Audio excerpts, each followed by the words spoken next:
प्रदेशों का उपसंहार कर रहे हैं। अंतिम देशना है। मुकुटबंद राजा भी है, सेठ भी है, साहूकार भी है, जिनकी वाणी सुनने के लिए सब लालच। इन तीर्थंकर देव के 34 अतिशय होते हैं। कितने अतिशय? यानी तो सामान्य केवली को जो विशेषता नहीं मिलती वो तीर्थंकर देव को मिलती है। तो कुछ अतिशय, अतिशय यानी पुनः कह रहे विशेषताएं। जन्म से 10 अतिशय होते हैं। अंक की कहीं न कहीं कम ज्यादा होते हैं, पर जन्म से उनके 10 अतिशय होते हैं। उसमें शरीर अतिशय सुंदर होता है, जिसको हम समचतुरस्त्र संस्थान कहते हैं। शरीर अत्यंत सुंदर है, सुगंधित भी है। शॉर्ट में लिखो, अत्यंत शब्द नहीं बोला है तो सभी के लिए अत्यंत समझ लेना। पसीना शरीर को नहीं आता, पसीना रहित शरीर है। मल मूत्र रहित शरीर है। हित मित प्रिय वचन उनके होते हैं।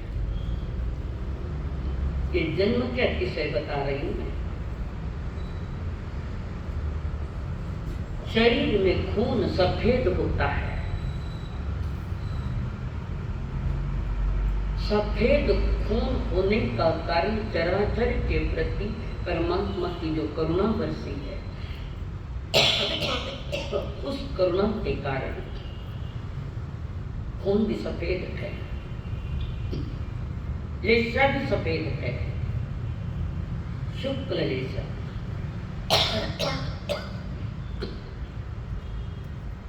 शरीर में 1008 लक्षण होते हैं, जिसमें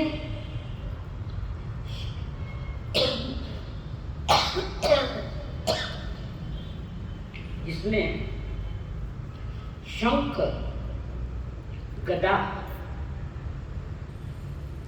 चक्र आदि उत्कृष्ट 108 लक्षण होते हैं। और बाकी जो बचे हैं 900,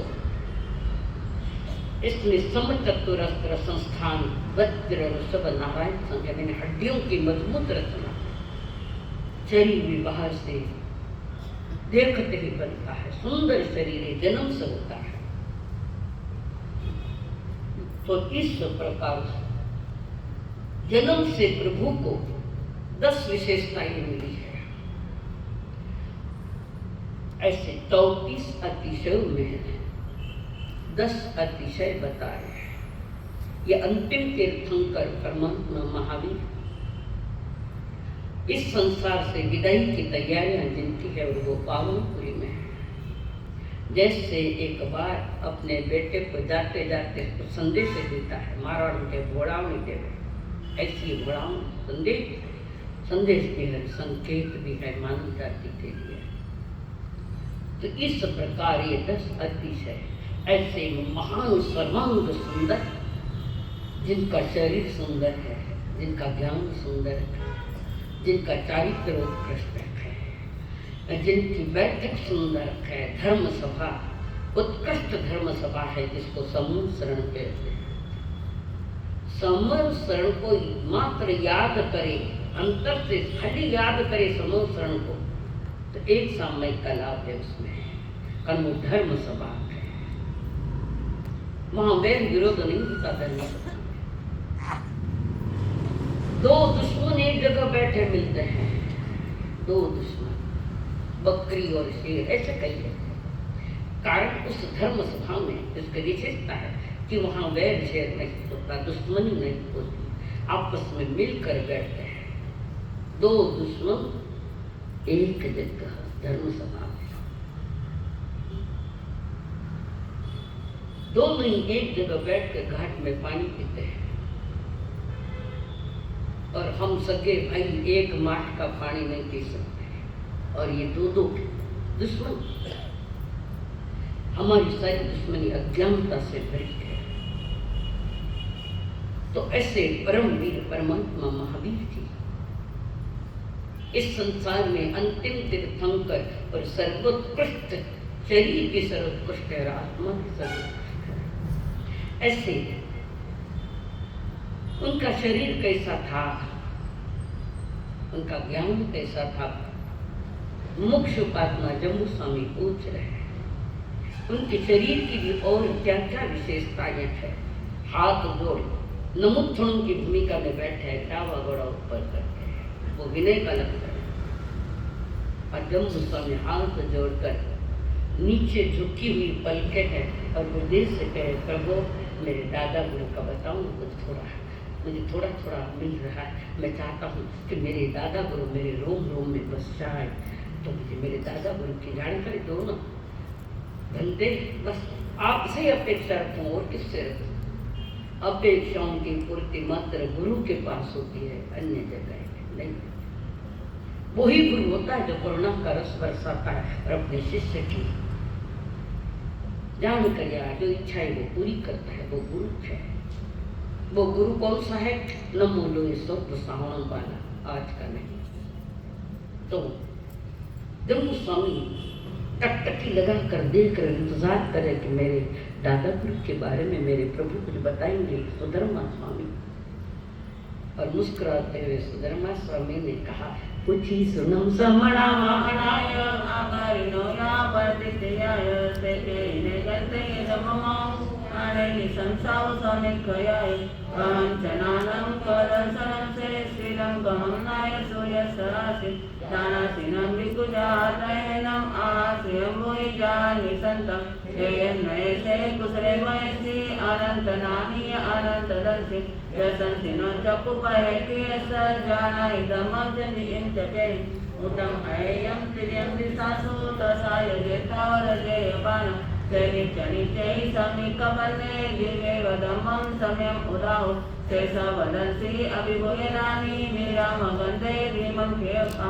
आनन्दने तव जगन्सि विद्यं गन्धा अतिते अभय अनाम ते भूयि पन्ने अनेक आचारी ओमन्तरे दिने अनंत चक्कु अनुत्तरं तपहि सूर्येवा वैलोयनिने तमं भगत अनुत्तरं दममेनं दिनानां नेयामुनिकासो आसुपन्ने देव देवानुमानुभावे सहसनया दीनमिसिते एपन्नया अक्षय सागरे वा महोदनी वावे अनंत पारे अनायि देवा अकसाय मुखे सकेव देवान्वै गेम देवीर्येनं परिपुन्नवीर्ये सुदर्शने वा नरसवसते सुरालये वासि मुदाकरे से गिरायने गुणवगे स्वयं सहसानं उजोयनानं पिकन्दगे पण्डगवे जयते तेजो एने नव नवैसरसे उद्धुसितोयत सहसमेघ उठे नवे तिष्ठहि भूमिवर्ते जन्तुर्या अनुपरिवर्तयन्ति तेने मवन्दे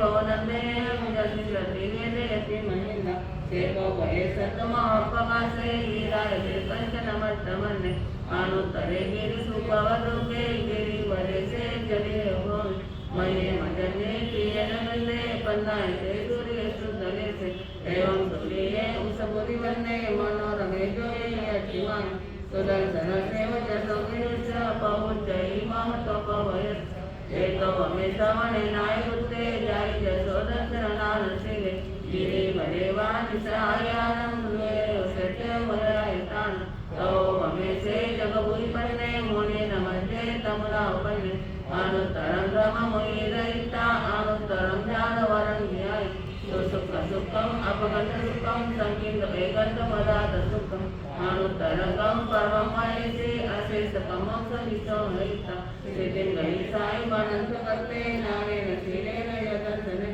दुःखे सुनाये जसामदिवा जसि प्रतिवेदेति सुवर्ण वन्दे सुवानन्दनमां सत्रं नारेण शीलेन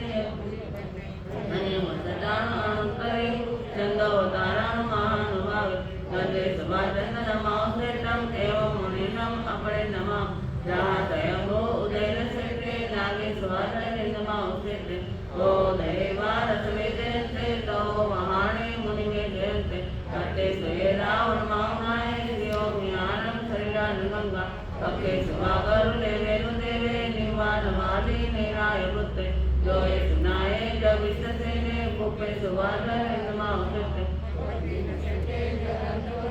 इसे न सेटे दावतमान दानान सेटम अभयप्रियानम सत्य सुवान वरजमये तवे सुवा उत्तम पंकजेरं लघुत्तमे समनेनाय पुत्र तेन सेटा सत्तमावा सभा सुहमावा सभा न सेटा देवान सेटा ज सवदमानाय पुत्ता परमतेना ओडो मे दुनली गैली नसने कुवया सुपन्ने तरे समुद्रं च महाभोगं अभय गैली अनंत चतु ओम तमानत देव मायं लोभं च उत्तम अध्यक्त दोषं एयानिमंता अरामयसी नकु वही पावनकारवे किरिया दिव्यने ज्ञानवानं अन्नानि ज्ञानं परियत्तसान शेषवमायं यवेता उवत्ये संजमगेराय देवाया इति सराहिपतं उमानं दुःखकयत्याय लोभं विदिता आरम्पारं च सर्वं बहुमानि यशोवान् स्वचारिरमं अर्यन्तवास्यं समाह्यम् अत्र पदो वसुत संसदहनाय जना अनामो इंदेव देवानिव आगमिष्यन्ति इंदेव देवानिव आगमिष्यन्ति दिव्यमी। अपने गुरुदेव का परिचय दे रहे हैं आर्य सुधर्मा स्वामी और सुन रहे महान अंतिम देखधारी आत्मा चरम शरीर कहते हैं कि उसी देख से जो मुक्त होता है उसको चरम यानी अंतिम चरम शरीर कहते हैं। और वो मुख्य जब स्वामी अपने प्रभु से पूछते हैं सुधर्मा स्वामी, तो उसमें उन्होंने आगे चलकर ये कहा जिस प्रकार गाथा नंबर 9 जिस प्रकार सभी पर्वतों में सुदर्शन मेरु पर्वत सर्वश्रेष्ठ है उत्कृष्ट है एवं देवों में हर्ष उत्पन्न करने वाला है सुदर्शन मेरु पर्वत। मेरु पर्वत कितने हैं? मेरु पर्वत 5 है। एक जम्बू द्वीप का जिसको हम सुदर्शन मेरु पर्वत कहते हैं। 3 लोक का सेंटर है वो 3 लोक का सेंटर मेरु पर्वत। तो ये 1 लाख योजन का है। 1 योजन यानी 4000 योजन। 1 योजन यानी 4000 कोस। कोस 1 कोस यानी 3 से कुछ कम ज्यादा किलोमीटर है। सबसे बड़ा मेरु पर्वत। और अन्य जो 4 है वो 84,000 योजन वाले हैं, छोटे हैं उससे, जो 2 घाटी खंड में है और 2 अर्ध पुष्करार्ध द्वीप में है। ऐसे 5 उसने 5 में भी सर्वश्रेष्ठ सुदर्शन मेरु पर्वत है। इसी सुदर्शन मेरु पर्वत पर तीर्थंकरों का जन्म कल्याण जन्माभिषेक मनाया जाता है। देवता उठाकर और ये एक ही पर्वत है सुदर्शन मेरु पर जो तीनों लोगों को टच करता है, बाकी कोई नहीं। तीनों लोगों को ये पर्वत टच करता है। फिर 1 लाख योजन का है। और 2.5 द्वीप तो कितना है हमारा? मध्य लोक कितना है? 1800 योजन। 900 योजन नीचे है, 900 योजन ऊपर है। और उसके बाद नीचा लोक प्रारंभ होता है। यहाँ 900 योजन के आगे ऊंचा लोक तीनों लोगों को स्पर्श करने वाला है। उसी प्रकार भगवान अपने परिपूर्ण सामर्थ्य से सभी जीवों में श्रेष्ठ है, उत्कृष्ट है, महान है और सभी भव्य आत्माओं को आनंद देने वाली परमात्मा की देशना है।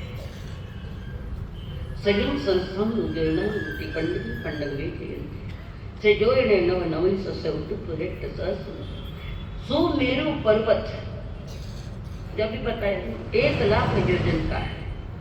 उसके 3 भाग है। किसके? मेरु पर्वत के 3 हिस्से किए, तो तोड़ा नहीं है, 3 विभाग किए हैं उसके, जिसमें पंडुक वन उसकी ध्वजा है, रूप है, 1000 योजन पृथ्वी में नीचे है और मध्य लोक 900 योजन और 100 आगे चला गया, इसलिए उन्होंने नीचे लोक को भी स्पर्श किया है। और 99,000 योजन पृथ्वी से लगाकर आगे ऊपर तक है, ऐसे 1 लाख योजन वाला तीनों लोकों को स्पर्श करता है। ऐसे ही मेरे नाम तो मेरे परमात्मा महावीर जी, जिनका ध्यान तीनों ही लोक को जो स्पर्श कर रहा है, उनके ज्ञान में तो लोक और आलोक सभी आ जाता है। तो वे 3 त्रिलोकीनाथ हम कहते हैं भगवान को, त्रिलोकीनाथ, 3 लोक के नाथ। ये दुनिया कह रही है कि 3 लोक के नाथ है, ये बाहर का विषय आता है, असल में तो वे अपने आत्मा के नाथ है, निज आत्मा के मालिक है, अपने नाथ है, और दुनिया की दृष्टि में 3 लोक के नाथ है, और वैसा है। उसके बाद पुट्ठे नभे चिट्ठे घूम लेते जम सूर्यां परिवर्तयंती से मोहन्य बहुनंदने जम सिंदे जयति। वह पर्वतराज भूमि तल में स्थित होकर, भूमि तल जमीन में स्थिर होकर सारे आकाश को स्पर्श करता है। क्या आकाश आपको नीला आकाश दिखता है? वो आकाश नहीं है, वो तो परमाणु पुद्गल है, वो सारे इकट्ठे हुए, इसलिए नीला रंग दिखता है। आकाश शास्त्र का को अरूपीय कोई वर्ण गंध नहीं है। हम जो देखते हैं आकाश, आकाश, आकाश यानी यहाँ स्पेस, स्पेस जगह, आकाश पर यहाँ जगह है, सभी जगह वही है। जब भी कभी कहते हैं ना आकाश में विकास करो, राजस्थान में तो आकाश में विकास करो, मेरी जगह दो थोड़ी थोड़ी, और इसको आज वैज्ञानिकों ने भी मान लिया है। ये तो 2600 वर्ष पहले की घटना है, आज क्या बड़ी बात, बट तो भी उन्होंने पुरुषार्थ किया है वैज्ञानिक। हमने जैन धर्म ने कुछ खास नहीं किया, उस पर रिसर्च की, तो वैज्ञानिकों ने रिसर्च की। तो ऐसे वे भूमि तल में स्थित होकर आकाश को स्पर्श कर रहा है, और सूर्य आदि जिसकी प्रदक्षिणा करते हैं मेरु पर्वत की। ये सूर्य कौन से देवता है? क्या नहीं बोलो बीच में? सूर्य कौन से देवता है? ज्योतिषी लोग उस पर से तो सीखते हैं। चांद, सूरज, ग्रह, नक्षत्र और तारे ये ज्योतिषी देव हैं। इनके विमान आकाश में घूमते रहते। मेरु पर्वत अखंड गोल मेरु पर्वत, सूर्य इधर आ गया तो दिन है और इधर रात है। इसके कारण रात, दिन और रात है, और सूर्य जब घूम कर इधर आ जाता है तो इधर रात्रि हो जाती है। और कई ऐसे भी प्रांत है कि जहाँ सूरज पहुंचता ही नहीं, और न रात है न दिन है, क्या है पता नहीं। ऐसे भी देश है कुछ रोशनी में जहाँ रात होती। हमारे यहाँ जब 7 बजे नौकाशी का समय होता है, तब कलकत्ता में देखो सूर्य कब उगता है? तड़के 4 बजे उगता है, 4:30 के आसपास। तो वहाँ के हिसाब से कार्य चलता है। यह 40-40 किलोमीटर पर काफी कुछ बदल हो जाता है। तो यहाँ पर वे फरमा रहे हैं। और सूर्य आदि जिसकी प्रदक्षिणा करते हैं, जो सोने के समान कांति वाला है, सोने के समान, सोना नहीं, सोने के समान। कारण वे जो पर्वत और भी है छोटे छोटे, हेमवय, हिरण्य में से कुछ पर्वत है, संध्या को वो उस पर्वत को लेकर वहां की रोशनी आती है तो आकाश लाल दिखता है। कुछ पर्वत लाल है, आकाश लाल दिखता है। कभी सुनहरा दिखता है तो सुनहरा पर्वत से वहां से किरणें आती है, तो कभी ये दिखता है। अलग अलग रंग धारण ये पर्वतों के कारण है। और उसी के साथ जिस पर 4 नंदन वन है, बगीचे है बड़े बड़े, नंदन बड़े प्यारे है नंदन वन, तथा महादेवेंद्र वहां आकर संसार का भोग लेते हैं, इंद्रिय सुखों को प्राप्त करते हैं, देवलोक के देवता। इस प्रकार उन्होंने ये बात इस 11वें अध्याय में रखी है। कल कुछ मूल तो हुआ था, अर्थ नहीं हुआ था, और वो अध्याय है चित्त और समृद्धि। चित्त राजा चक्रवर्ती है संभूति। अब इनका थोड़ी सी बात बता दे। चित्र और संभूति ये दोनों 5 जन्मों में एक साथ रहे, 5 जन्म तक। जहां जहां भी पहुंचा कोई एक दूसरा वहीं एक साथ ही 5 भावों के साथ रहते, उसकी जानकारी दे रही हूं।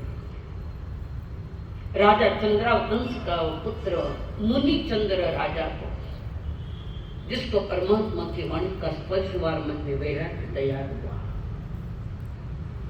दीक्षा के भाव हुए, काम भोगों से विरक्ति हुई,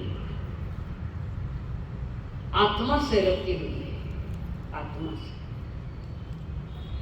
उसने सागर चंद्र मुनि से भागवती दीक्षा अंगीकार की। पंच महाव्रत एक बार के दोनों ही, सागर चंद्र मुनि और मुनि चंद्र विचरण करते करते एक अटवी में जंगल में रास्ता भटक गए दोनों ही, ध्यान में नहीं आया। वे भूख प्यास से व्याकुल हो रहे। इतने में ही वहां उन्हें 4 गोपालक मिले। गोपालक गायों को पालन करने वाले गोपालक 4 मिले। मुनि ने चारों को ही उपदेश दिया है।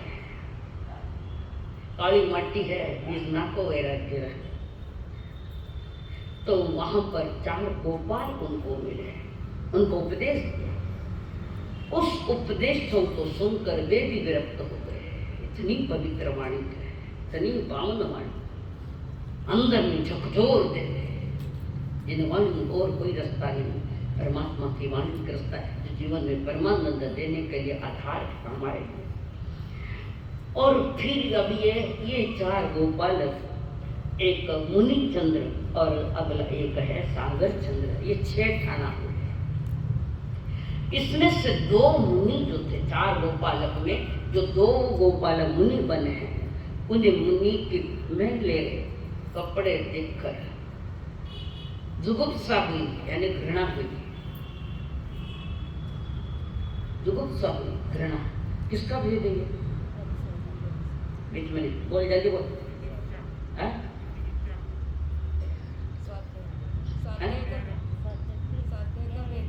खराब है। नो कषाय चारित्र का भेद है जुगुप्सा।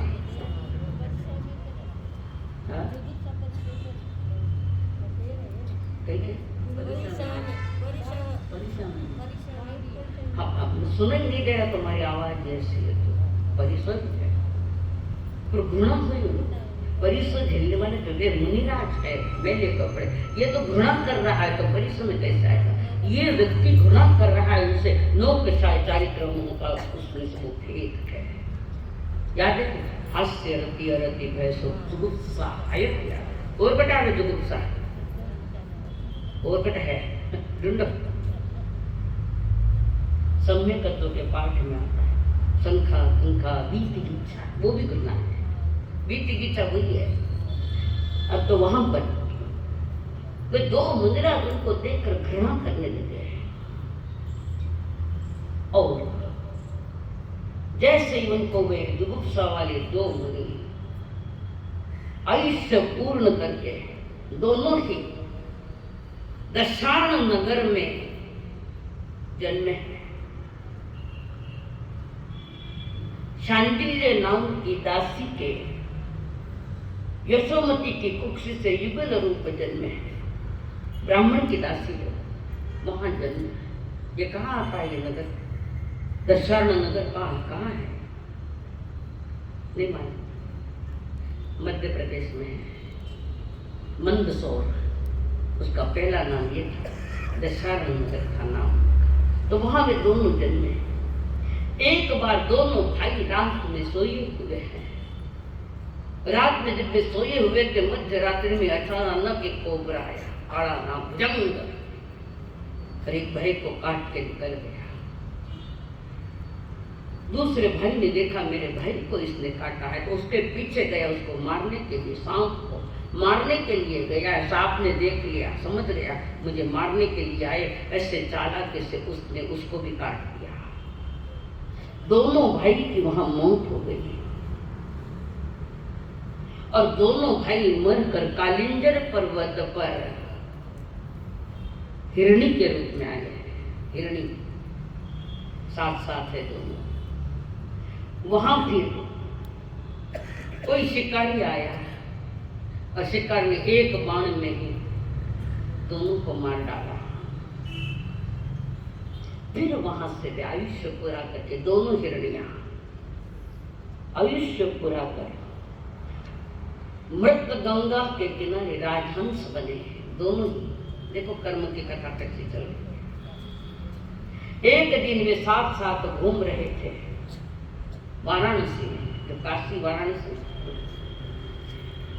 और वाराणसी के अति समृद्ध चांडालों के अधिपति भूतदत्त के यहाँ वे हंसों को भी मार डाला और वहां से आयुष्य पूरा करके वहां पर भूतदत्त नाम के अधिपति, चांडाल अधिपति, उनके घर में उन्होंने जन्म लिया, पुत्र रूप में जन्म लिया।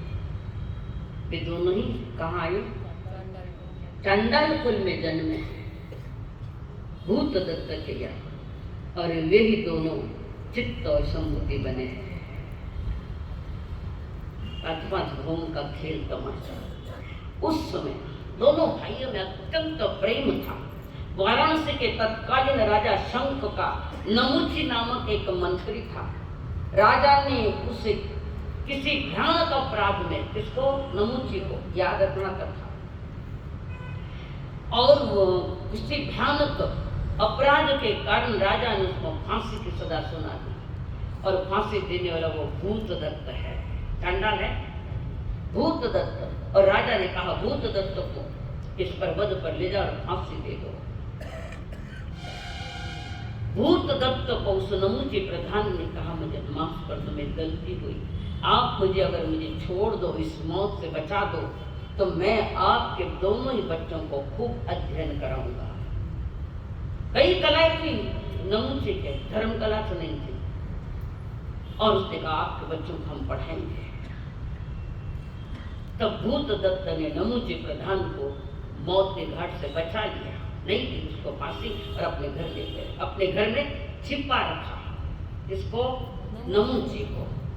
जीवित रहने की आशा से नमुची दोनों चांडाल पुत्रों को पढ़ाने लगे हैं, कलाएं दे रहे हैं।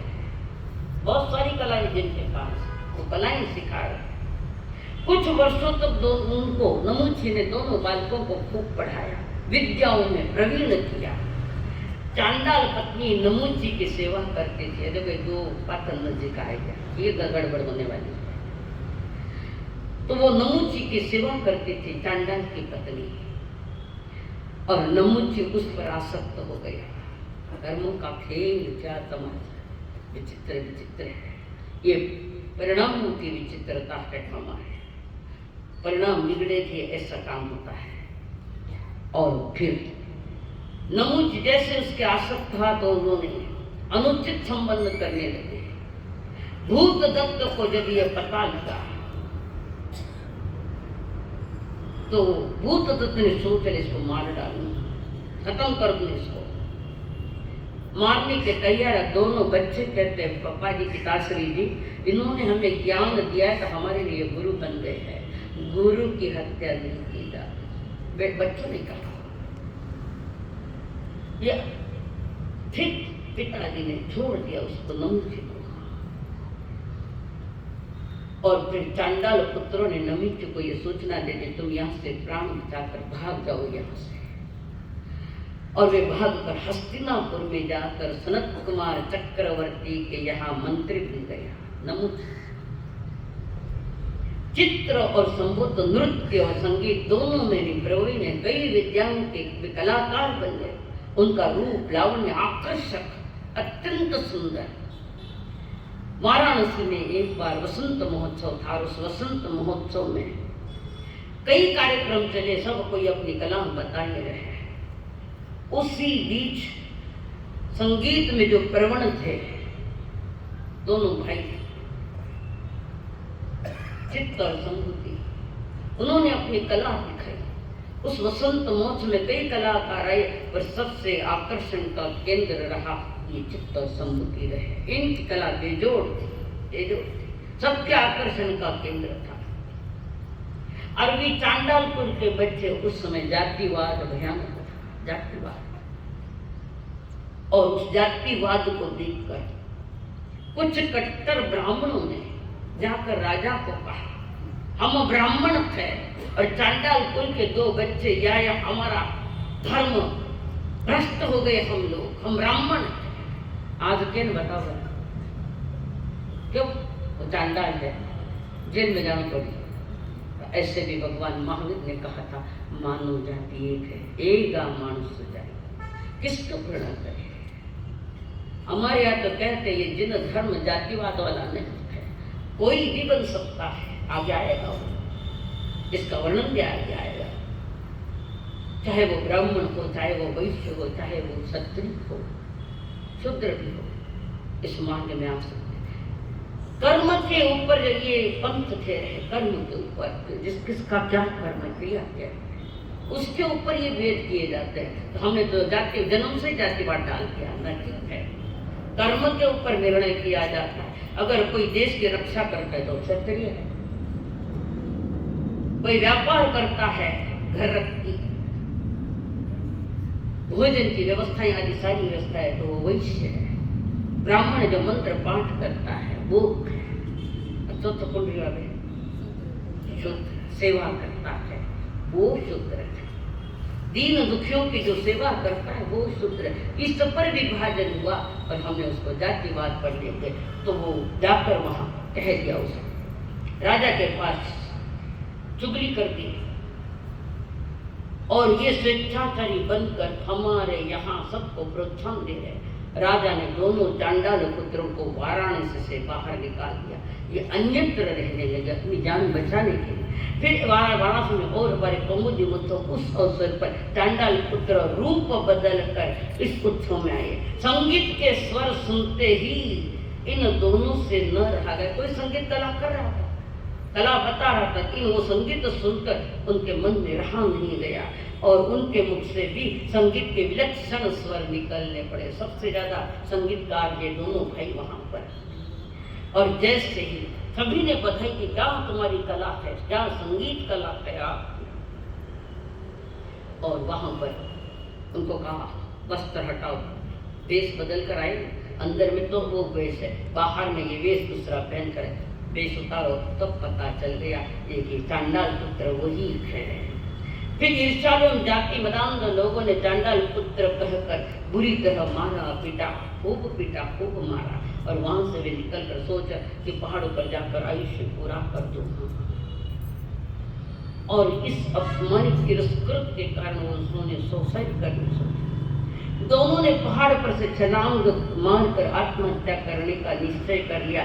उसी समय ठीक नीचे गिरने की तैयारियां है और कोई श्रमण पीछे से जा रहा था। समस्या का समाधान सुसाइड नहीं है, समस्या का समाधान है तो धर्म के साथ जुड़ो। आत्महत्या करना ये कमजोर मन का खेल है, कायरों का खेल है। और फिर उन दोनों को उपदेश दिया चित्त और संबुद्धि, और दोनों ही मुनि बन गए उनके पास, मुनि यात्रा चलते हैं। और दोनों ने निग्रंथ श्रवणों से दीक्षा ली और प्रार्थना की और कहा, मुनि ने योग्य समझकर उनको योग्यता देखी। जिसको भी दीक्षा देनी है पहले उसकी योग्यता देखनी पड़ती है कि ये दीक्षित क्यों बन रहा है, ऐसा कौन सा ज्ञान हो गया। आजकल तो प्रतिकंड भी पूरा नहीं होगी, दीक्षा चालू हो जा रहे हैं। हमें क्वांटिटी नहीं चाहिए, क्वालिटी चाहिए। और जो ज्ञान गर्भित वैराग्य होता है वो सही वैराग्य, ज्ञान गर्भित। कुछ तो पात्रा में अच्छा माल देखकर भी वैराग्य बने, कुछ मोह पास में गए आते हैं, मोह में डूब जाते हैं बड़ों के और दीक्षा लेते हैं। जैसे आपकी यहाँ होती है ना लव मैरिज, हमारे यहाँ कोई लव दीक्षा वैसा ही है। तो देखो, और आप लोगों को ज्ञान नहीं, आप उन वैराग्यों का परीक्षा ले नहीं सकते हैं। आपको भी ज्ञान होना चाहिए, कम से कम थोड़ा बहुत करिए। जो दीक्षा के मार्ग पर चल रहे हैं वो क्या क्या सीखे, क्या क्या आता है, क्यों दीक्षा ले, ये कोई निर्णय नहीं, बस दीक्षा करनी है, गए ग्रुप बढ़ाना। यही वजह है कि मेरे पास ज्यादा वैरागी नहीं आते हैं। अभी आई थी, पूछा क्या क्या किया, क्या क्या सीखा, क्यों किया, सुन ले भी कि चल कपड़ा धोने पात्र धोने काम हो गया, तो उसका कल्याण क्या है, ज्ञान पहले होना चाहिए। फिर उन्होंने अध्ययन किया, दोनों गुरु चरणों में लेकर किताब हुए, जानकार हुए, आगमों की किताब बनी, विविध तपस्याएं उन्होंने की, कई लब्धियां तपस्या में उन्होंने प्राप्त की, संबुद्ध और विजय ने। फिर वहां पर विचरण करते करते एक बार हस्तिनापुर आए, नगर के बाहर उद्यान में दोनों ही भाई रुके। एक दिन मासखमण के पारने के लिए संबुद्ध मुनि नगर में गए, भिक्षा के लिए घूमते देखकर वहां के राजमंत्री नमूची ने उनको पहचान लिया, ये वो ठीक है जो यहाँ है, ये कहीं मेरी पोल नहीं खोल दे, नमूची हमारी मेरी पोल नहीं खोल दे। इसलिए उनको लाठी से आदि से मार मार कर, लाठी और कुत्तों से मार मार कर वहां से रवाना किया। खूब मार पड़ा, सारी बात गुरु से आकर। और उसके बाद नमूची मंत्री के मन से, मुक्कों के मानव से कई लोगों ने संभूति को, मुनि को पीटा। आज भी चल रहा है, मुनियों को मारना, एक्सीडेंट करना। अब थोड़ा कम हुआ पर काफी मुनि राज चले गए। ईर्ष्या किया। अनुपमंडल कोई है गुजरात में, उनके द्वारा यहाँ तो मुनि की अवहेलना करना मना है, जान से मारने वाले लोग। एक ऋषि मुनि हुए खंडवा के आश्रम, लोगों ने ईर्ष्या के वशीभूत होकर जहर का लड्डू दिया। लोग पर कुछ नहीं याद दिया, जहर लड्डू दिया, संसार लेगा मुनिरा।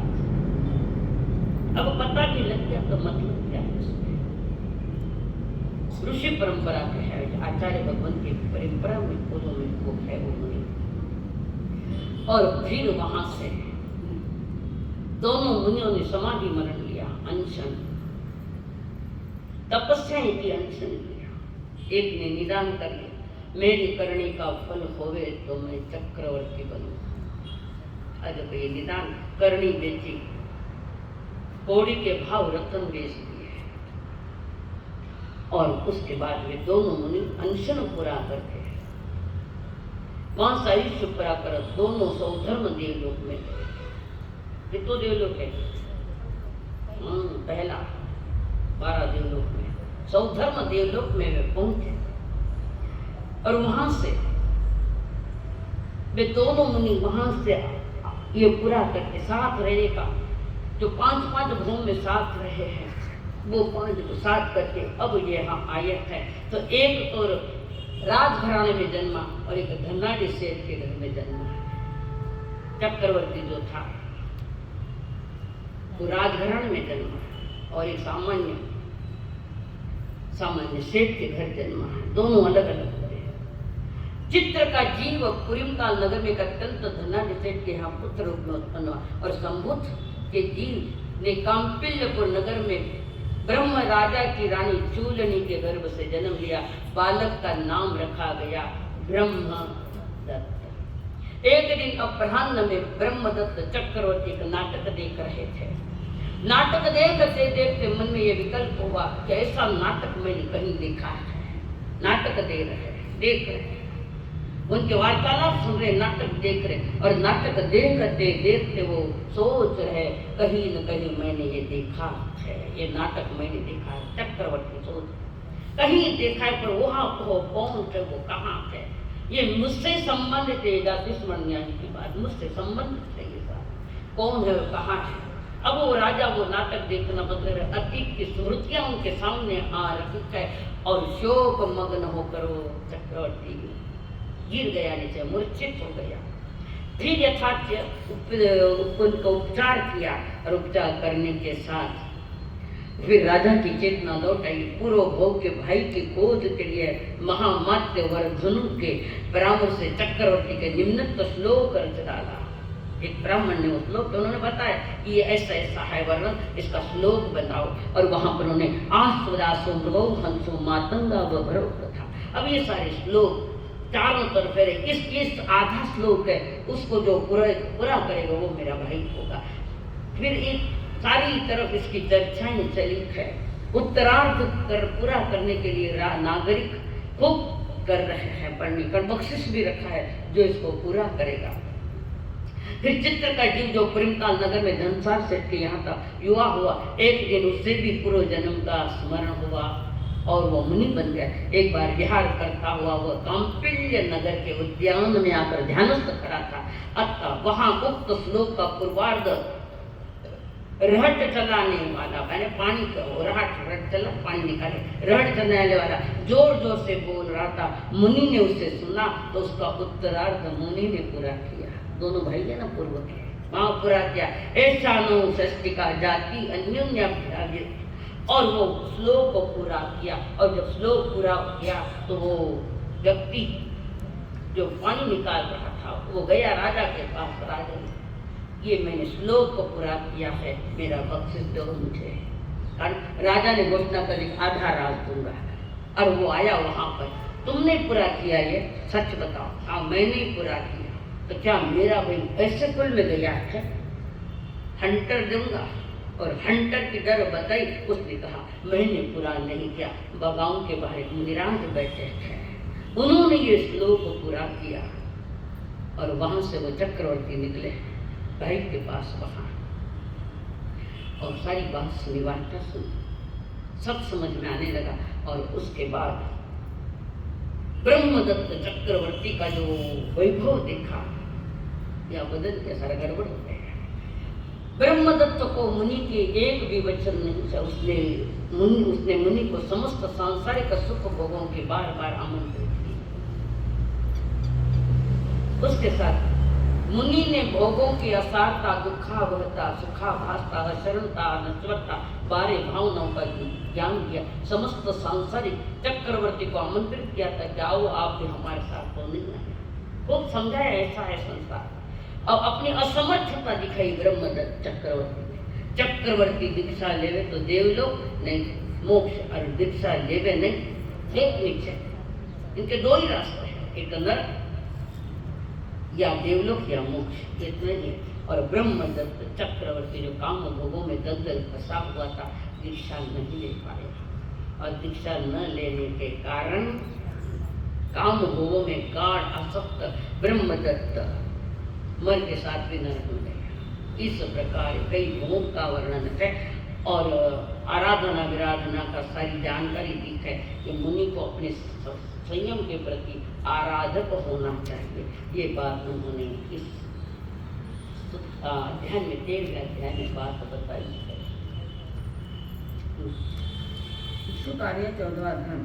देवा भवितान पूरे भवन में कही किया, एक विमान नवासी पूरे पुराने उसी आयता में खाए समिधे सुरलोक अगम में सकम शेषेण पुराकरणम कुलेषु दग्गेश दयते पशुया दिव्य संसारमय जाय निनिन्दमग्गम शरणं पवन्ना कुमन्तमागम कुमारोदवि पुरोहित सदाजसाय पते विशाल कृत्य सौ सुयारो रायत देवी कमलावय्य जाई जरा बच्चु भयागी ने गुया मरीन विवारावि व्यर्थ चित्ता संसार चक्रस विमोक्षत विमुखनता दत्तुरते काम कुणे विरता प्रिय पुस्तका दोने महानस सकम तिलस गुरोयस सरित पुराणी तत्व जाय ताहा सुचिनम तव संयमंच ते काम भोगेश असज्जमाना मानुष ऐसे जयावी ते वाटोखा विकंक अभिजाय सद्दा सायं उवागम इमं उदाहु असा स्वयं दत्तो इमं विहारं बहु अंताय नय देवमामि तमादियंसिन रैन लबामो आमंत्रयामो चरिताम मोनम तायगो तत् मुनिनो तेसिं तव सवाराय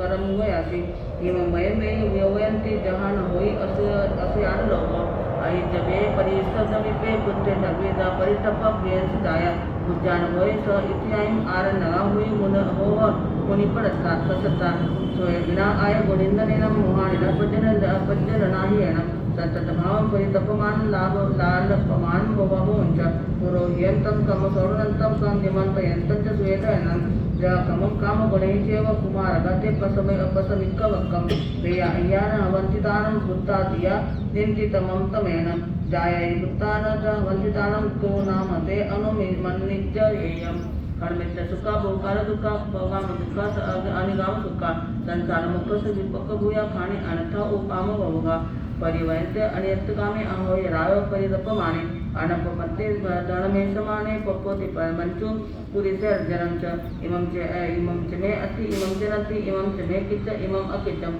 तम एवमेवं नालकमाण हरा हरन्ति काम पमामो धनं बहुयं स इति आयं सयनातः काम गुणाकपगामा तम कहे तपई दस लोगो तम सव साहिन मिह तुभम धनेन किं तम दुराहिकारे सोय सयने नवा काम गुणें चेव समना भविष्यामो गुणधारी बहिं विहारात अभिगम मिक्कम जहाय अग्नि अरण्य असंतो खीरे गयम तेल महातिरेषु एमेव जाया शरीरस्य सत्ता समुच्चयनासहित नाम चित्ते मोहिंदिगिच अमुत भावा भी होई हेचो अजत हेम नियस बंधो संसार हेम च वयंति वतम जहाँ वयं धम्म जानमाना पूरा पावम पूरा कम्मम कास्तिम मोहा और प्रमाणा परि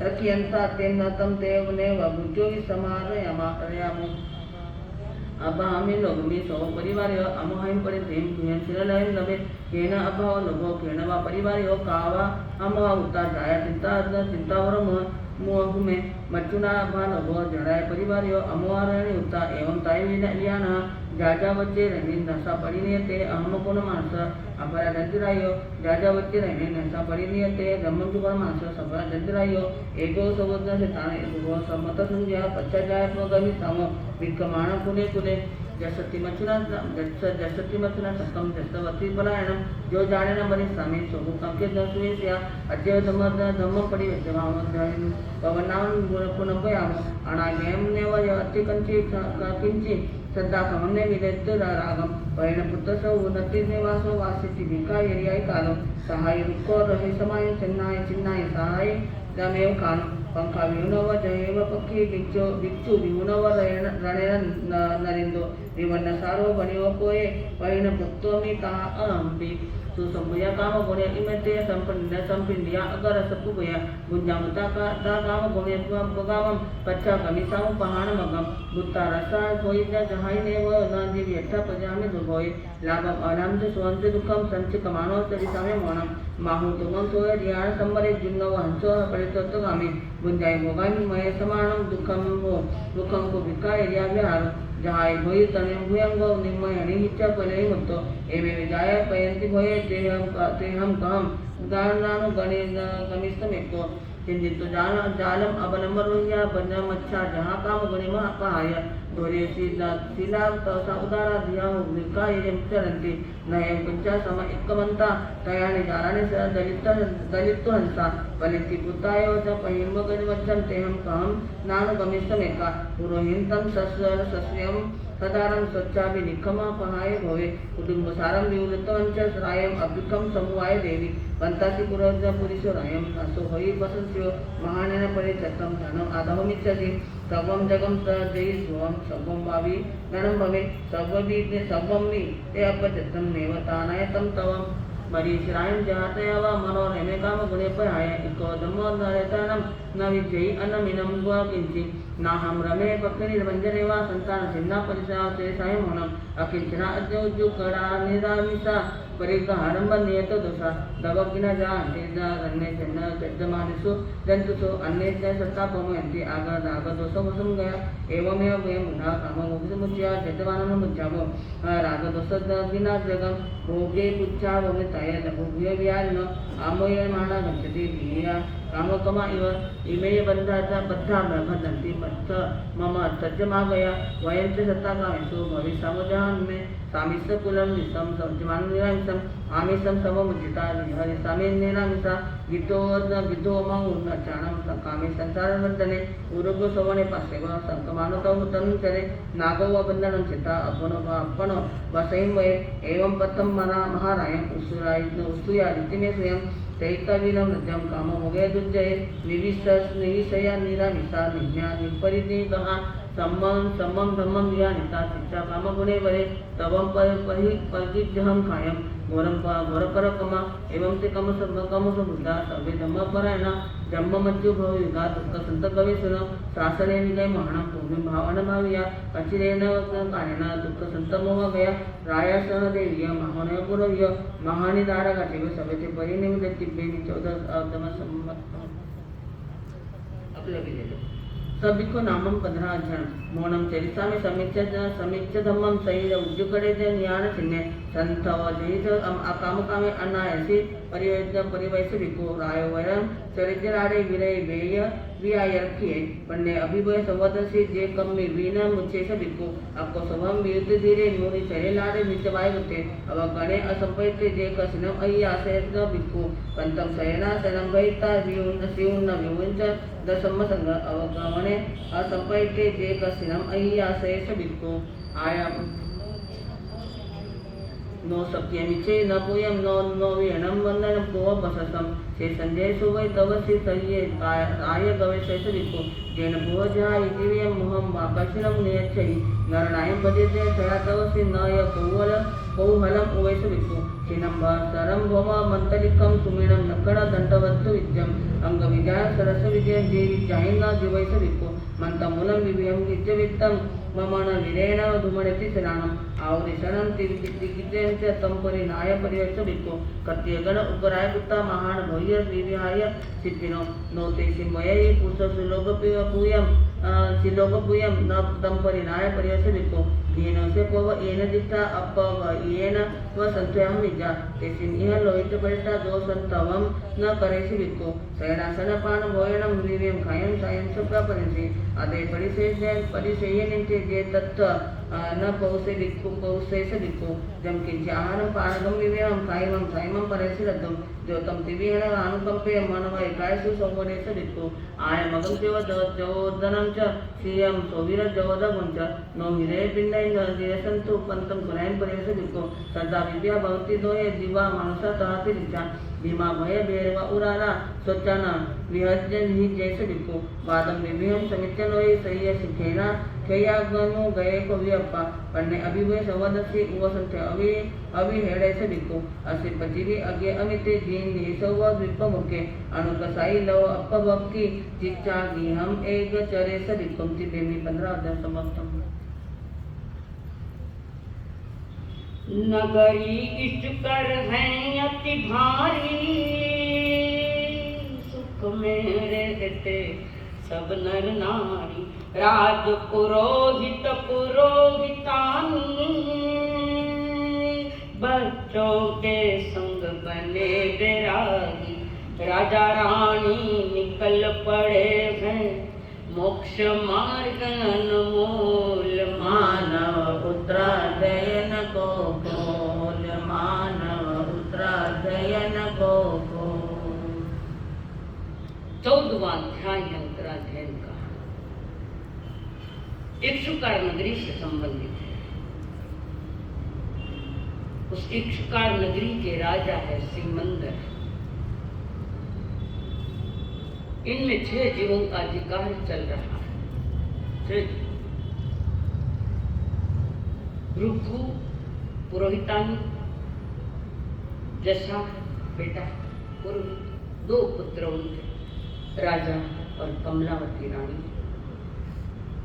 एक नारी ने पुरुष को ललकारा है विवरण और ये भ्रमा रहे प्रत्येक प्राणी अपने कर्मों के अनुसार पूर्व जन्मों के सुसंस्कारों के अनुसार जन्म लेता है। अच्छे नगरी में आता है। इसमें 4 संस्कृतियां हैं, ब्राह्मण भी है, वैश्य भी है, क्षत्रिय भी है और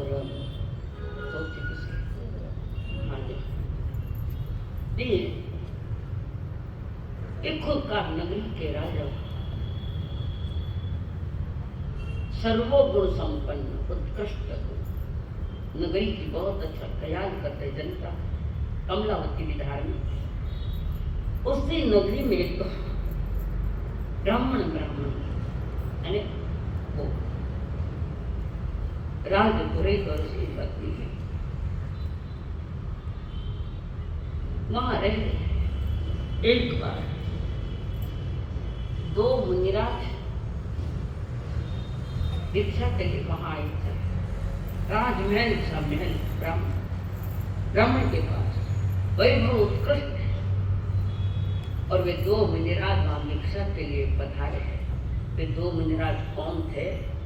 कि जो 4 गोपालक थे ना पिछले अध्याय में, उसमें से 2 गोपालक अभी देवलोक में थे, कारण उनकी उम्र पूरी नहीं हुई थी।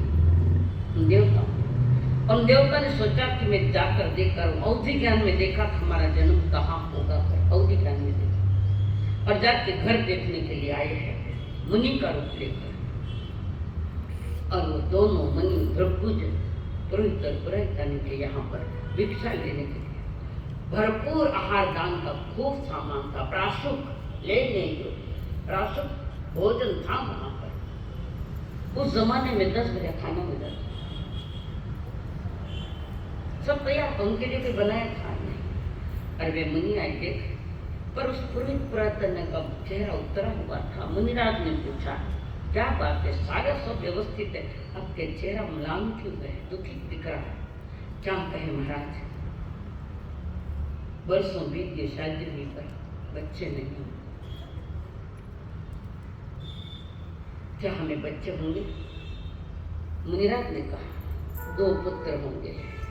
और कौन थे? प्यारे ऋष थे, वो तो मुनि का रूप लेकर आए हैं, ब्रह्म इंद्र देवलोक के देवता है, और वो वहां आए होंगे, 2 पुत्र होंगे, चिंता मत करो। परंतु क्या होगा? वे दीक्षा ले लेंगे। मुनिराज चले अपनी जगह को देख लेंगे और पुरोहित ने सोचा कि ये दीक्षा के लिए है, भृगु और पुरोहित, तो यहाँ तो मुनियों का शहरों में आवागमन होता ही है, या नहीं जाएंगे। और कुछ समय के बाद संकेत मिला, गर्भवती है पुरोहितानी। पहला प्रश्न तो समस्या का समाधान मिल गया, 2 बच्चे जन्मे।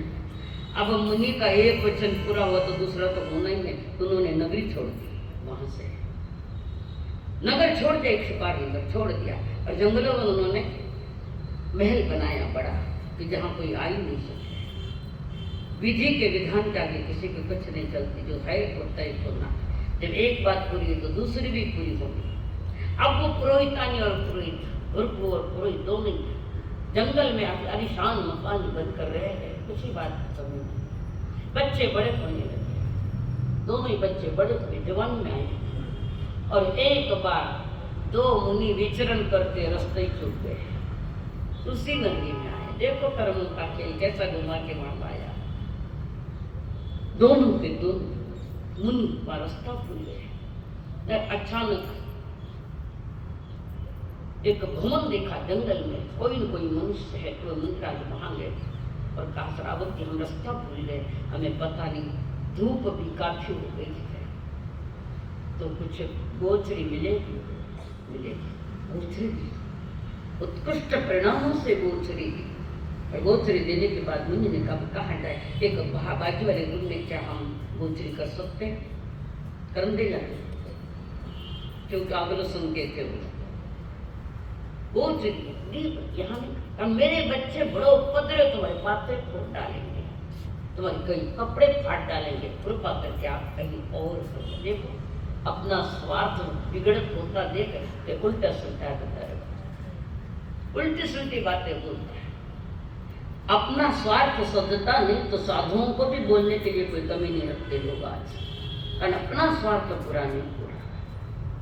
अपने को सम्मान बहुमान नहीं, सम्मान ऐसे नहीं मिलता।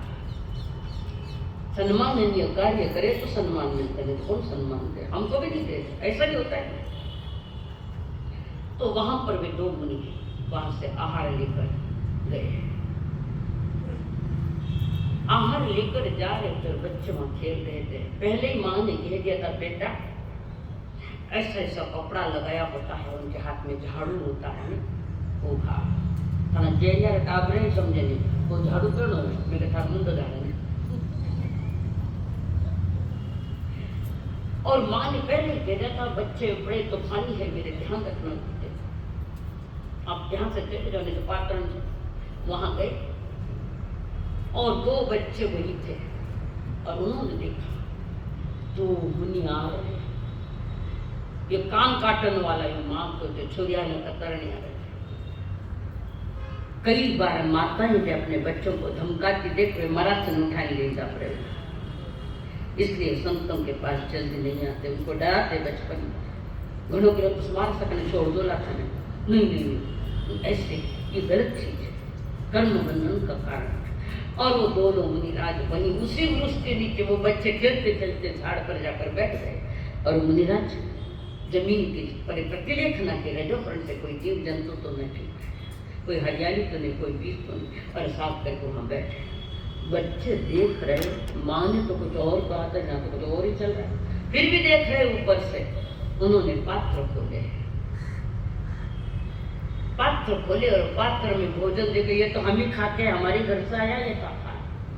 बच्चों ने देखा कुछ गड़बड़ है, यह हाथ हमारे घर का है। ऊपर से उड़ी मारी वृक्ष से और वहां बैठ गए।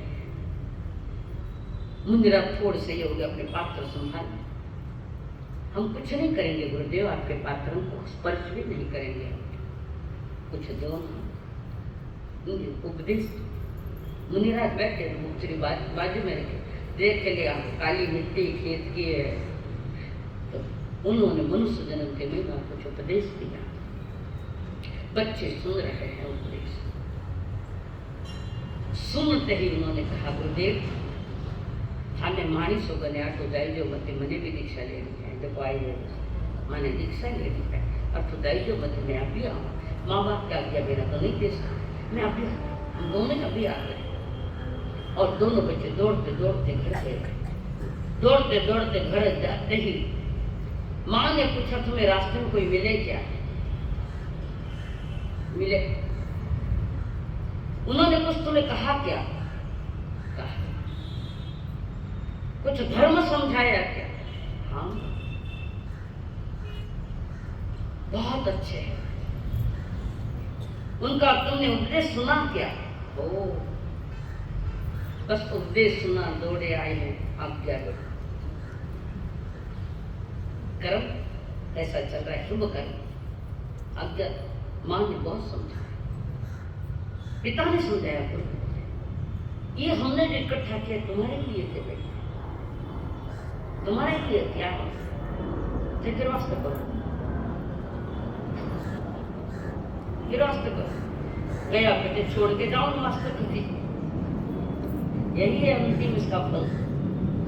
बच्चे नहीं मानते, मां दीक्षा देते हैं। तो राज पुरोहितानी और प्रभु पुरोहित जिनके लिए हम के वो भी निकल रहे, तो हमें क्या करना? चारों के चारों प्राणी निकल रहे हैं। देखो कितना कोमल मन होगा, कितना पवित्र मन होगा, कितनी पवित्र प्रेरणा उन्होंने ग्रहण की है। और चारों के चारों ऐलान हो गया है संसार नगरी में। उस समय का नियम था कि जिनके घर में पीछे कोई नहीं बसता, उनका सारा धन भंडार राज भंडार में जाता। राज्य के लोग आए हैं कुछ, और सारा जो भी है कमाई, चाहे वो स्थावर रूप में हो या सोना चांदी या क्या हो, कुछ सारा धन गाड़ा भर भर के जा रहा है, गाड़ा भर भर। कितना धन होगा भृगु पुरोहित के पास, बच्चों का मन तो उसमें नहीं रहा, और वहां से गाड़ा भर भर के सारा माल भंडार में जा रहा है। पहली गाड़ी एक ओकार नगरी में, दूसरी गाड़ी अंतिम गाड़ी वहां राज वो पुरोहित के घर के पास सामान भरा जा रहा है, इतना धन माल जा रहा। और उस गाड़ियां भर भर के जब जा रहा है, और वहां की राज रानी राजमाता झरोखे में बैठी है, वो देख रही है कि क्या चल रहा है। महलों के झरोखों में बैठी है कमलावती, महला में बैठी हो रानी कमलावती, मार्ग में उड़ रही झीली है, देखो तमाशो इक कर नगरी, देखी है अचरज तेरी बातें सांभल ये दासी, आज नगर में हलचल आती है। आज इस नगरी में इतनी धूल उड़ रही है, बाहर में कोई दिख नहीं रही, घनी धूल, गाड़ियां भर भर के आ रही, क्या कारण? इतनी हलचल क्यों है इकोकार नगरी में? कारण क्या बताओ? मुझे बड़ा आश्चर्य हो रहा है। ऐसा काम कभी नहीं, ऐसी धूल कभी उड़े नहीं, ऐसे गाड़े पर। तो उदासी कहती है के तो परधाना ही दासी दंड दियो, के कोई राजा जी लूट्यो ग्राम, के पानी रे गाड़ियो धन निसर्यो, गाडारी हेलो ठामो ठाम, सांभळे दासी आज नगर में हो हलचल अति घानी। इस नगरी में इतनी हलचल मची, बात क्या है? उदासी कहती है या तो कोई गुप्त गड़ा धन निकला होगा, गुप्त जमीन में से, या राजा ने कोई नगरी लूटी है, कोई गांव लूटा, या प्रधान ने उसी को दंड दिया। सब गड़बड़ी ऐसा तो नहीं। फिर पता लगा कि जंगल में रहने वाले बुद्धू और पुरोहित और उनके दोनों ही बच्चे दीक्षित हो रहे थे। उनका धनमान, ब्राह्मणों का धनमान नगरी के इकोकार नगर के राज भंडार में जा रहा है। कमलावती ने सुना और वो भ्रामण किसमें आ गई, वहां से उठी, गई महाराज के पास। सिमिंदर राजा नाम याद है, प्रश्न पूछना और रानी तड़फड़ करते राजा के पास, महाराज हमने ब्राह्मणों को दान दिया है और दिया गया दान अपना भंडार में लेते हो। उल्टी करने चाटो गई, क्या रानी उल्टी करके चाटते हो?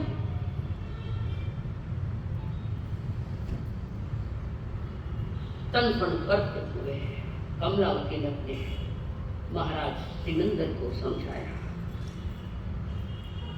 और उसने कहा, महाराज वमिया आहार रिहो इच्छा पूर्ण करे, के तो के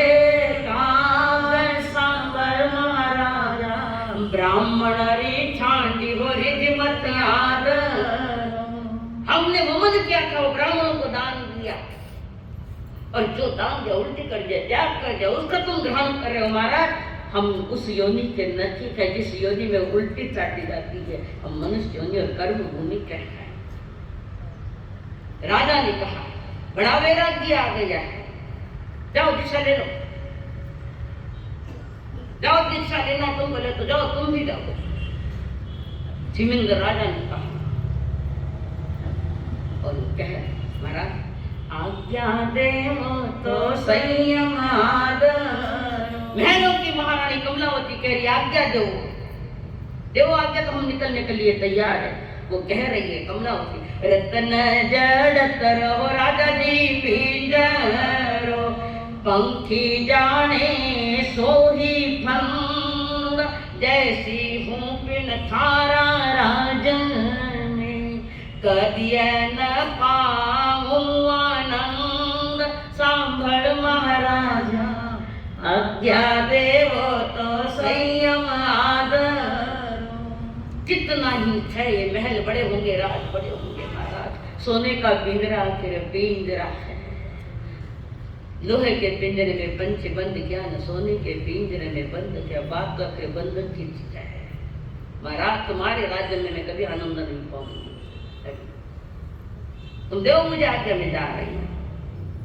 राजा ने कहा, आज्ञा अब के लिए जाओ,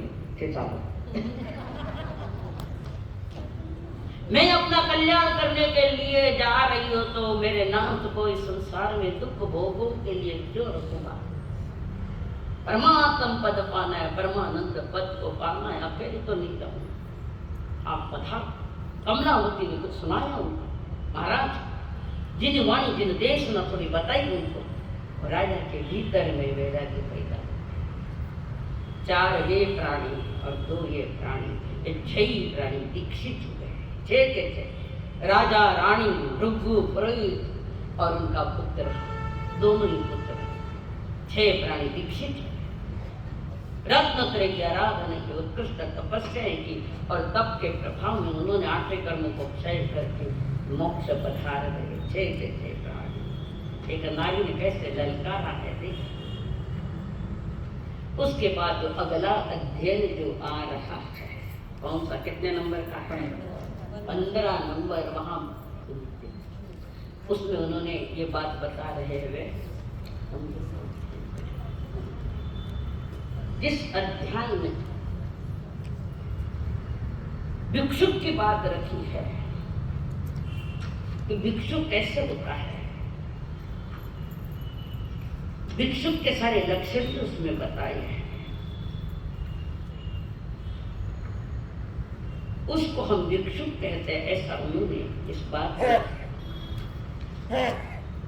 यहां पर वे कह रहे हैं भिक्षु के लक्षणों को, भिक्षु क्या मुनिराज, उनको भिक्षु क्यों कि भिक्षा लेकर भोजन करते हैं, इसलिए भिक्षुक कहा जाता है। श्रमण भी कहा जाता है क्योंकि अपने पर श्रम करते हैं, जो निरात्मा पर श्रम करते हैं उनको श्रमण भी कहा जाता है। तो यहां पर भिक्षुक कैसा होना चाहिए? 21 गाथा में सब भिक्षु वो भिक्षु होता है ऐसा बताया। उसने पहले बताया भिक्षु का अर्थ जैसे तैसे सरस स्वादिष्ट आहार भिक्षा द्वारा लाने और पेट भरने वाला जो नहीं होता, रोज रोज गरिष्ठ स्वादिष्ट आहार करता है।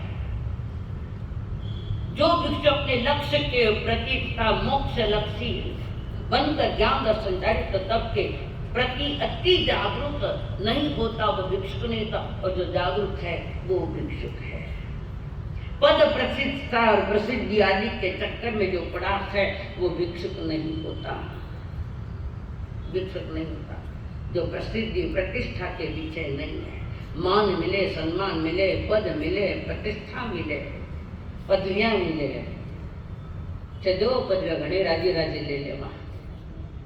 और इसमें ये पदवियां दे देकर तो लोग ही अज्ञानी को कि ये पदवियां दे देकर मुनि के भीतर में अहंकार पैदा हो गया। अहंकार ये दीक्षा दिन मनाना, ये जन्मदिन मुनियों का मनाना नहीं है, आज्ञा ही नहीं है परमात्मा की। समझदार हो तो कोई के जन्मदिन आया ठीक है मासा क्या बोलो प्रभाव न देगा, बाकी नहीं कुछ कर, कोई पदवियां देना नहीं, पता नहीं वो पदवी के योग्य है या नहीं, तुम्हें क्या पता है। तुम भोले भाले लोग उनकी बातों में आ जाते हैं, धूमधाम से लाखों खर्च करके वो इकट्ठे गरीबा ने मिठाई बांट देता, तुम्हारे जन्मदिन से चलो वही ये पाप मत करना। तो ये जो प्रसिद्धि आदि के चक्कर में पड़कर अपने संयमी जीवन को खो देता है वे मात्र द्रव्य भिक्षुक है। मैं तो द्रव्य भिक्षुक भी नहीं कहती, कारण द्रव्य भिक्षुक वो होता है जो क्रिया में कहीं एक भी दोष नहीं लगाता था उम्र।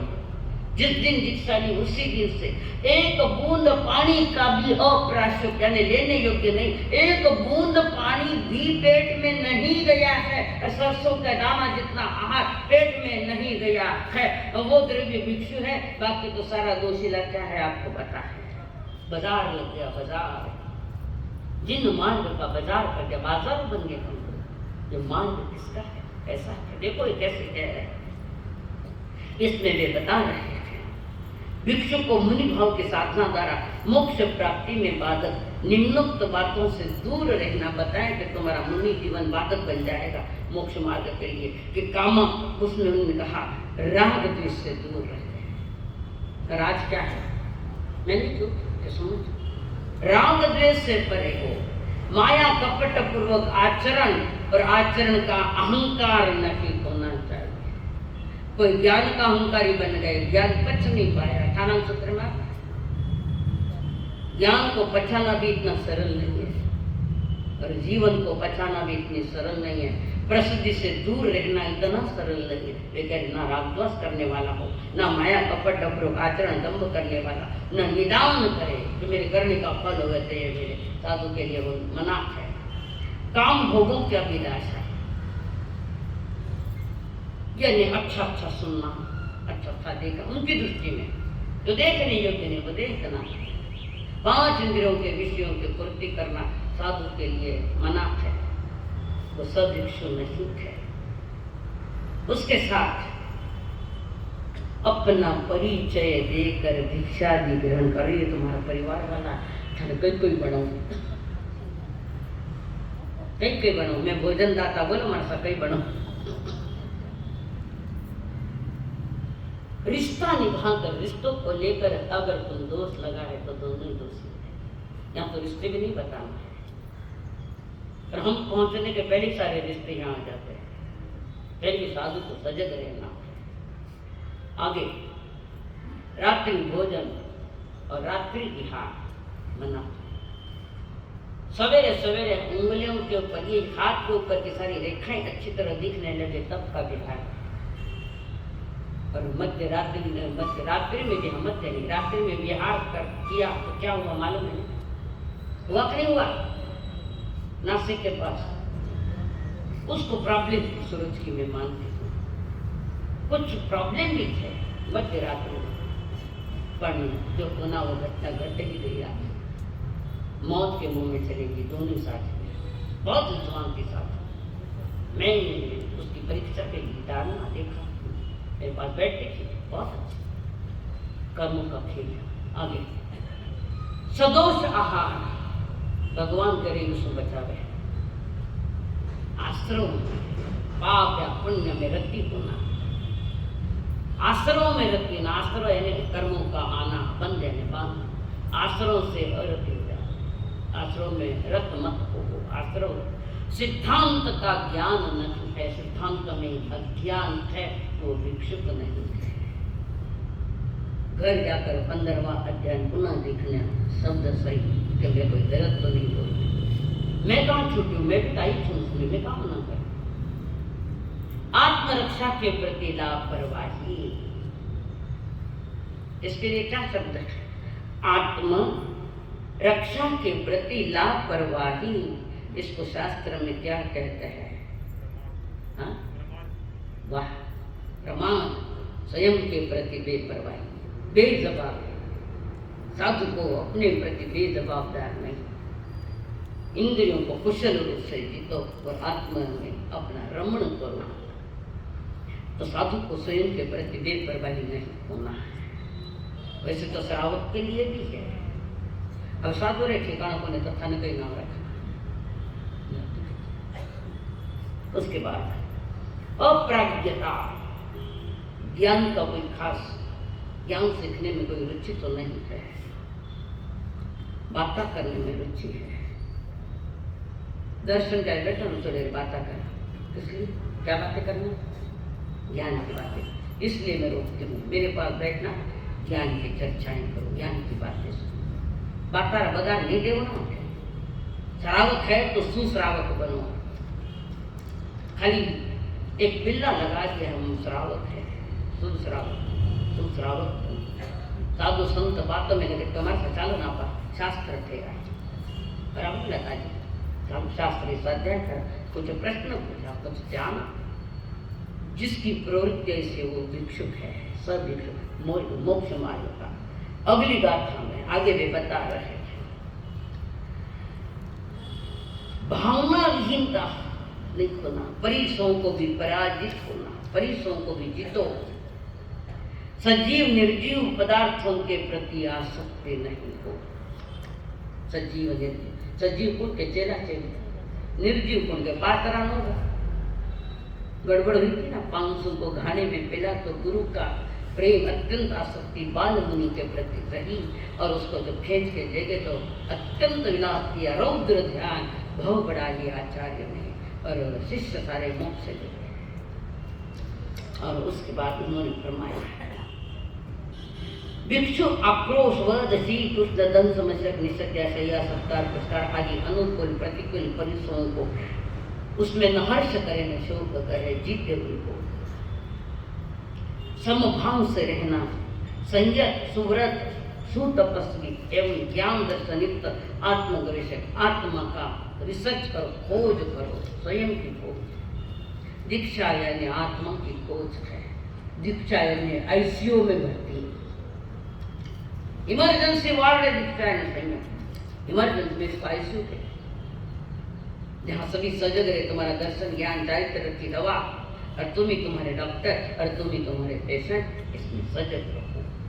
मोह के बंधन में बंध न जावे, किसी के साथ में रहकर असंयम में नहीं चले जावे। उन लोगों से दूर रहो जो हमारे लिए पतन का कारण बने, उनसे दूर रहो।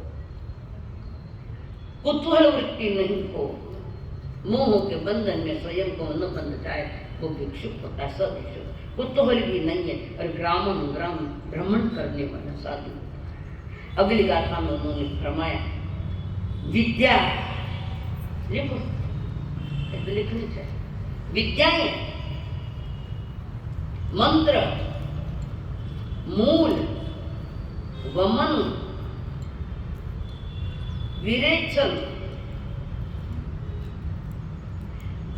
औषधियां एवं चिकित्सा आदि के प्रयोगों से जीविका नहीं जो करता है। देखो आई जाते कुंडलिया देखो उनको मना रास्ते तो लिखो याद रे कधी कधी का अर्चना जीव के उठाए नहीं तो मैंने जो बताया 15 अध्याय में भिक्षुक अपनी आजीविका चलाता है। आजीविका तो मन में जो चाहिए वो ले आता है। कहीं कुंडलियां कहीं वो पंचांग, ये भी 5 अंग तो ही चिंता न करें, फिर वो पंचांग क्या है, कर्म करो तुम अच्छे, तो हमारा उज्जवल भविष्य जो वर्तमान बनकर आएगा। ये चीजें क्या कोई परफेक्ट थोड़ी है, तुम्हारा सत्कर्म ही तुम्हारे लिए उज्जवल भविष्य का न्योता दे रहा है। अभी अच्छी तरह करो तो कहे अपनी आजीविका है ना, अपने मनमानी इच्छा पूरी करने के लिए मंत्र ने तंत्र ने कुंडलियां ने पत्रिकाओं ने ये तुम्हारे पंचांग आज से आजीविका नहीं चला। कुंडलियां देखकर अमुक अमुक राशि उसके पास दे दो। हाँ बोलो, ये रियल है, जबरदस्ती नहीं, ये रियल बात है। यही कारण का जिन शासन पतन की ओर जा रहा है, यही कारण। और वे बता रहे हैं आगम युग में आजीविका आदि श्रवण इन विद्याओं तथा मंत्र चिकित्सा आदि पहले करते थे वो लोग।